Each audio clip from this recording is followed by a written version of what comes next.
Let me ask you something. What is going to happen when you witness somebody drowning? Will you jump in? Will you shout for help? Or will you just watch? Just picture this. It is sunshine, and the waves are still, and the people are laughing on the beach. Then all at once, a boy goes a little too far. He steps into the deep. The water pulls him down. The current is strong. He panics. He tries to scream. But all that does spout is bubbles. He runs his hands over his head. No one sees. He shouts again. No one hears. He's struggling to breathe. Struggling to live. What would you do? Should it be the one standing directly before your face? Would you think he is joking? Would you wait till one had done it? Or would you sacrifice something, anything, to save him? That is not really the story of drowning in water. It is all about being sunk in silence, in rejection and discrimination, and we stand idly by. Today, I would like to discuss the idea of multicultural understanding promotion, discrimination prevention, and inclusive communities. The reason we need to help the people who are in need of rescue is that at times they are not in the ocean. They are next to us. They are the schoolboys who are mocked at because of their speech.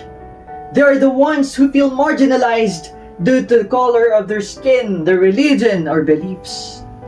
They are the ones who are being excluded and in whom they are made to feel different. They require some to observe them, and they require somebody to take the concern to do something about it. The first of my arguments is very straightforward. Understanding starts with empathy. Empathy is being in a position to know how another person is feeling. It is the ability to share their fears, their struggles, their emotions, and their hopes. Consider the local swimmer who was near drowning. Gavin, one of the little boys who is a local swimmer of that town, did not know the drowning boy personally, and he had a different dialect and a different background. However, he did not wait. When he spotted he was in trouble, he did not inquire about his culture of origin. He did not inquire of what language he spoke. He had simply leapt in and rescued a life. That is empathy. This is what multicultural compassion is all about. Discrimination is not seen, and it is not fought. Individuals are looked down upon because of their appearance, religious beliefs, views, as well as their speaking style. At some other time, it requires quietly through jokes, malicious whispers, and glances, which we do nothing and think it is a light joke.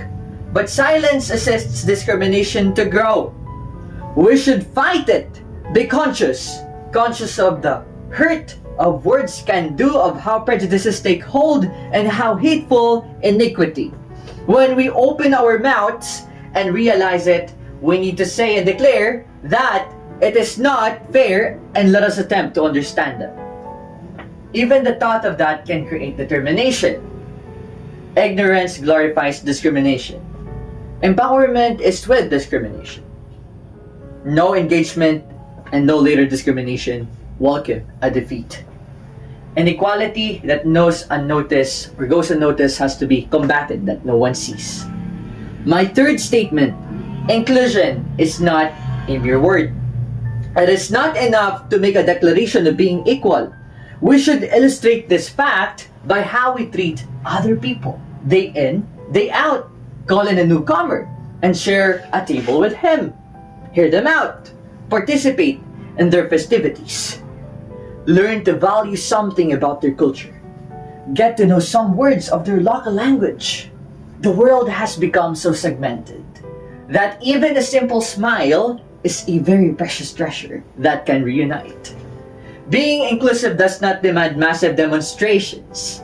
It is the byproduct of small deeds that demonstrates to people that they are noticed, that they are appreciated. This is what real impermanent community established, the manner in which various water waves in the ocean converge harmoniously. We may now return to my initial question again. How would you act in case a drowning person appeared before you? There are those who will wait at the shore. Some will shout, but do not act. But somebody will jump in the water. And that is all one needs to save a life. Gavin did that. Culture, language, and background was not seen by him. He saw a person in need. He reached out. He acted. He saved a life. And that boy he saved, he will become a future diplomat, a leader who will unite people, bring about peace, and establish understanding among people and nations. And that boy he saved is me. You rescued one human being. And due to your bravery, I understood that humanity is not in the differences we possess, but in the unlimited reaching of our hands. But then, tell me, what shall you do when those sees a man drowning in water, or in silence, or in judgment? Will you wait, or will you act? Due to the fact that each act of kindness, each voice that speaks up, and each hand that reaches out will create a more accepting, understanding, compassionate, and united world. Again, this is Rhover Alcala representing University of Batangas, Lipa City campus.